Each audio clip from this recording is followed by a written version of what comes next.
क्योंकि कांग्रेस पार्टी के लिए जहां भी संघर्ष की जरूरत पड़ती है तो हम देखते हैं कि वो सबसे अगली पंक्ति में उस संघर्ष में हमेशा शामिल रहते हैं। उनका मैं जींद जिले की तरफ से, पूरे हरियाणा की तरफ से, आज बिहार से चल के आए हैं, उनका मैं आप सब की तरफ से बहुत बहुत स्वागत करता हूं। आज आप हरियाणा में आए हैं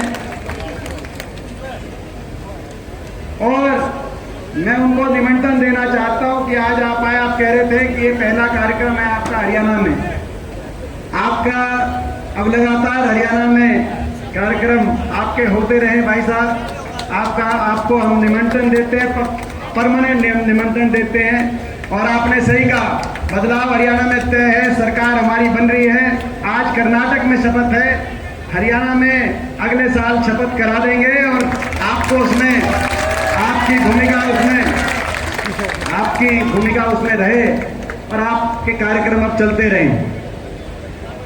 हमारे भाई कन्हैया कुमार जी, हमारे विधायक सफीदों से,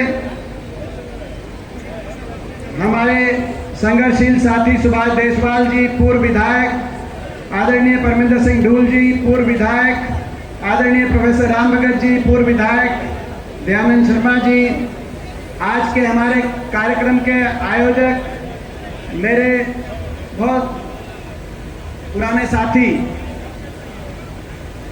छात्र राजनीति से, जब कन्हैया जी जेएनयू के अंदर छात्र राजनीति में अपनी जगह देश की राजनीति बना रहे थे, उससे पहले प्रमोद जी दिल्ली यूनिवर्सिटी की राजनीति में मेरे साथ कंधा से कंधा मिलाकर वहाँ से लेकर बहुत संघर्षशील साथी जिन्होंने बड़ी मेहनत अपने जीवन में करी है, मेरे बहुत पुराने साथी हैं। मैं उनको बधाई देना चाहता हूं कि आज इतनी गर्मी के अंदर पिछले कई दिनों से जिस रूप से आपने मेहनत करी, एक एक जींद के गांव में, शहर के एक एक कोने में आप गए, आपकी मेहनत की तस्वीर आज इस गर्मी में, रिकॉर्ड तोड़ गर्मी में, ये रिकॉर्ड तोड़ हाजिरी आपकी मेहनत की आज एक तस्वीर दिखाई दे रही है।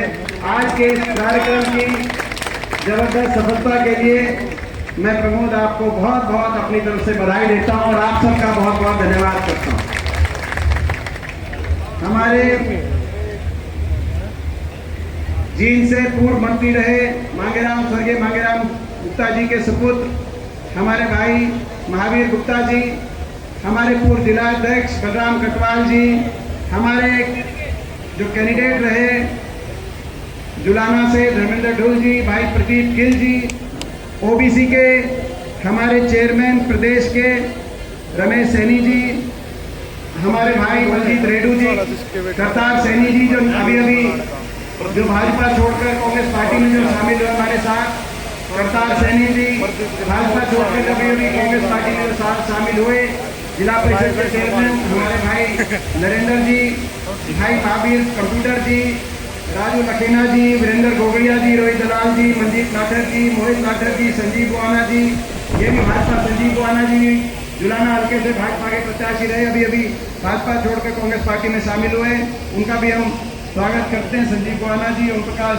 ढांडा जी, दिनेश डोला जी, विक्रम कुंडू जी, अनिल दलाल जी, धर्मपाल कटारिया जी, सुभाष शेरावत जी, सुभाष वाल्मीकि जी, जगमाल चहल जी, तनवीर रेड्डू जी और सभी, क्योंकि ये तो नाम जो लिख के आए हैं, भाई रविंद्र देशवाल जी, सुरेश भारद्वाज जी, सभी बहुत से पार्षदगण, बहुत से सरपंचगण जो यहाँ पे उपस्थित हैं और जींद का पूरा कांग्रेस का परिवार, क्योंकि आप सब जिसकी नजर में नजर मिल रही है, राजीव की नजर में भी जो एक एक का नाम क्योंकि तो लिख के आए हैं, नरेंद्र हमारे भाई पीसी के मेंबर, धर्मपाल कटारिया जी, भाई यशपाल रेड्डू जी, भाई संजय जी, ये तो लिखने वाले ने जो नाम लिख दिए वो मैंने सारे नाम पढ़ दिए ताकि ऐसा उल्हाना ना हो कि मैं लिख के नाम आया था लेकिन पढ़ा नहीं, बाकी किसी का नाम रह गया तो लिखने वाले की कमी। और अगर फिर भी कोई भी अगर रह रहा हो, कोई भी ऐसा हो, कोई औपचारिकता की कोई बात हो, धर्मपाल जी, जेजेपी कह रही है कि लोकसभा के साथ भी विधानसभा का चुनाव करो, वो तो कहेगी लोकसभा के बाद इनके विधायक रुकेंगे नहीं, उनको पता है और आपको भी पता है, ठीक बात है ना। तो जेजेपी कह रही है साफ कराओ, और अभी अमित शाह केंद्रीय गृह मंत्री 2 दिन हरियाणा के दौरे पे वापस जाते हुए, पहला दिन तो गुहाना में उनकी रैली थी, वो रैली तो हो नहीं पाई क्योंकि उस दिन ज्यादा ठंड थी। यही बात है ना, फरवरी में ज्यादा ठंड थी, लेकिन जब राहुल जी 6 जनवरी को पानीपत के अंदर हमने रैली करी, वहां पे आपने हरियाणा की गर्मी दिखा दी थी। मैं आपको बधाई देना चाहता हूं। तो हमने भी जाते हुए कहा अमित शाह ने कि भाई तैयारी रखना, बीजेपी वालों चुनाव साथ हो सकते हैं। वो भी हालात समझ गए कि प्रदेश के अंदर जो सरकार, उसका लोकप्रियता ग्राफ कितना गिर चुका है, उनको भी समझ में आई। कुल मिलाकर 1 साल के भीतर चुनाव, ऐसे समय में आप और हम यहाँ पे इस सभा में बैठे, और जब चुनाव में 1 साल रह जाए तो जनता के सोचने विचारने का समय आता है। हमारे प्रजातंत्र संविधान के अनुसार 5 साल में चुनाव, पहले 4 साल सरकार के काम करने की नीति और नियत के, और आखिरी 1 साल जनता का सोचने विचारने का और अपने अगले भविष्य के फैसला करने का समय आता है। आज ऐसे समय में हम और आप यहाँ पे करते हैं, और इस सरकार को तो, जो हरियाणा की सरकार, ये खट्टर सरकार, इस सरकार को तो मात्र 4 साल नहीं 9 साल हो गए। 9 साल में इन्होंने हरियाणा में क्या किया, हरियाणा को आगे लेके गए या विकास की पटरी से उतारा, आपका हमारा दिल जानता है। जो हरियाणा 2014 से पहले देश में विकास के मामले में देश में सबसे आगे के राज्यों में जाना जाता था, विकास दर में हम नंबर 1 थे। प्लानिंग कमीशन के अनुसार लगातार 4 साल तक विकास दर हरियाणा की देश में सबसे ज्यादा थी। 2010 से 14 तक प्रति व्यक्ति आय में नंबर 1 थे, प्रति व्यक्ति निवेश में नंबर 1 थे, खिलाड़ियों के मान सम्मान में देश में नंबर 1 हरियाणा था। किसान के हितकारी फैसलों में, चाहे किसान के बिजली के कर्जों की माफ, चाहे कोऑपरेटिव के कर्जों की माफी की बात हो, बिजली के बिलों की माफी की बात हो, गन्ने के भाव में नंबर 1 थे, पॉपुलर के भाव में नंबर 1 थे, धान के भाव में नंबर 1 थे। और गरीब की कल्याणकारी योजनाओं में, चाहे 4 लाख गरीब आदमी को 100-100 गज के प्लॉट गरीब परिवारों को मुफ्त में देने की बात हो, चाहे प्रियदर्शनी आवास योजना के मकान की बात हो, गरीब के कल्याणकारी योजनाओं में देश में नंबर 1 थे। चाहे स्कूल के अंदर देश में सबसे ज्यादा पहली क्लास से और 12वीं क्लास तक स्कूल के अंदर वजीफे की बात हो, और बड़े बुजुर्गों की पेंशन में हम नंबर 1 थे। हरियाणा आगे था। 10 साल तक किसी वर्ग को आंदोलन करने की जरूरत नहीं आई, किसी वर्ग को सड़क पे आने की आवश्यकता नहीं आई, और अगर किसी वर्ग का कोई धरना लगा तो शाम तक मान सम्मान से उनके से बात करके उसका समाधान निकालने का काम उस सरकार ने, कांग्रेस की सरकार ने, हुड्डा साहब की सरकार ने संवेदनशीलता से 10 साल तक कोई आंदोलन नहीं हुआ प्रदेश में। सुख शांति से, अमन चैन से, आपस के भाईचारे से, खुशहाली की तरफ हरियाणा आगे बढ़ा। वो हरियाणा 9 साल पहले बीजेपी के हाथों में गया, खट्टर साहब के हाथों में गया। 9 साल के बाद वो हरियाणा जो विकास में नंबर 1 था, आज नीति आयोग बता रही है विकास दर में तो 19वें पायदान में, लेकिन नंबर 1 पहुंच गया। तो बेरोजगारी में, जैसे कि अभी हमारे नौजवान साथी कन्हैया ने बताया, बेरोजगारी में आज दुख की बात है। कन्हैया जी, दिल्ली के 3 तरफ हम बैठे, देश में सबसे ज्यादा रोजगार देने वाला प्रदेश होना चाहिए, लेकिन देश में सबसे ज्यादा बेरोजगार प्रदेश। कोई उद्योग लगा नहीं, जैसे आपने बताया। जब हमारी सरकार थी, कहीं IMT लग रही थी, कहीं फुटवेयर पार्क लग रहे थे, कहीं थर्मल के कारखाने लग रहे थे, कहीं यूनिवर्सिटियां बन रही थी, कोई निवेश हुआ नहीं। ना प्राइवेट क्षेत्र के अंदर रोजगार और सरकारी क्षेत्र के अंदर 2 लाख नौकरी हरियाणा के अंदर या तो समाप्त कर दी गई या रिक्त पड़ी है। 9 साल से शिक्षकों की भर्ती नहीं, और जो रोजगार हैं, जो नौकरियां निकाली गई, एक के बाद एक पेपर लीक घोटाले, HPSC के दफ्तरों के अंदर से 1.5 करोड़ रुपया बरामद उन अफसरों के पास हुआ जिनको मुख्यमंत्री जी ने विशेष रूप से वहां पे लगाने का काम किया था। घोटालों की भेंट चढ़ गया भर्ती। अभी PGT की भर्ती निकली थी, उसको वापस ले लिया। और जो रोजगार थोड़े बहुत निकले भी, वो भी पक्के नहीं, कच्चे। कौशल निगम में, जैसे आपने कहा कि जो सरकारी यहाँ कौशल निगम के हरियाणा सरकार की बताई, आपने केंद्र सरकार की बताई।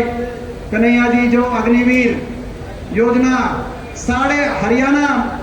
सारे देश में सबसे ज्यादा फौजी आज गर्व है। हर 10वां सैनिक हरियाणा से है। हर साल देश की आजादी के बाद से और 2019 तक हर साल औसत के रूप में 5,500 बच्चे फौज में भर्ती होते थे हरियाणा से।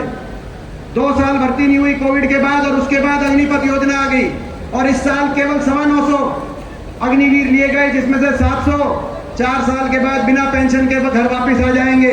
रिश्ता होता है, रिश्ता करने जाते हैं, कहते हैं फौजी है, फौज में गया है तो चेक करना पड़ता है कि कौन सी फौज में गया है। यही बात हो रही है ना।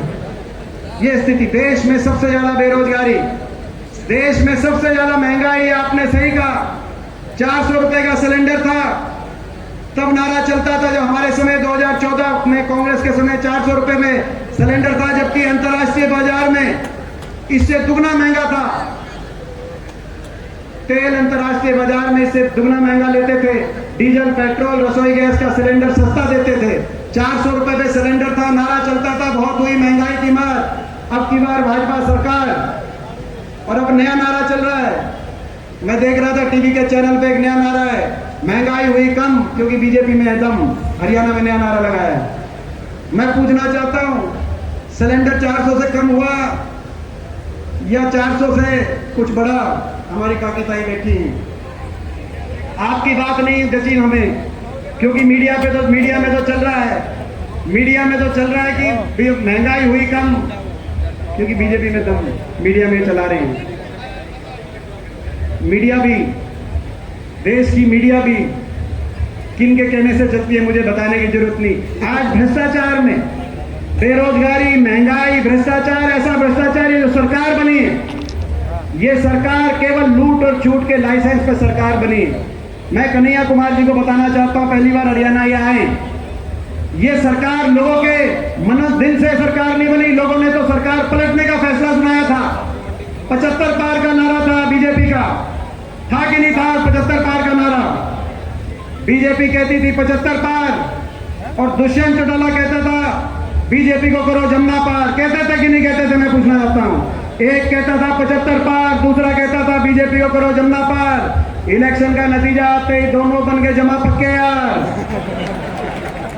अब प्रदेश में बना दी भ्रष्ट सरकार, जनता कर रही है हाहाकार। कहा कि हम समझौता हो गया हमारा। दुष्यंत चौटाला ने प्रेस कॉन्फ्रेंस करी जींद जिले के। मैं इसलिए कहना चाहता हूं कि यहां से लगभग सीट जेजेपी पार्टी की आई, एक कांग्रेस की आई। प्रेस कॉन्फ्रेंस करी कि जो 5100 पेंशन देगा हम उसको समर्थन करेंगे। भूल गए जमुना पार को, तो पहले दिन भूल गए। का जो 5100 पेंशन देगा उसका समर्थन करेंगे। 31 विधायक लेकर हमने दिल्ली में हुड्डा साहब ने प्रेस कॉन्फ्रेंस करी। तुरंत 5 मिनट के बाद कि भाई हम 5100 पेंशन देंगे, क्योंकि हमारा घोषणा पत्र में पहली मांग हमारे घोषणा पत्र में है। और हम 2019 नवंबर 1 से कहा, हमने कहा एक तारीख भी बताते हैं, यानी कि आज से 4 साल पहले 5100 पेंशन देंगे। मैं पूछना चाहता हूं आपसे, वो 5100 पेंशन जिस पे समझौता इन्होंने कहा कि नहीं हम बीजेपी को दे रहे हैं, वह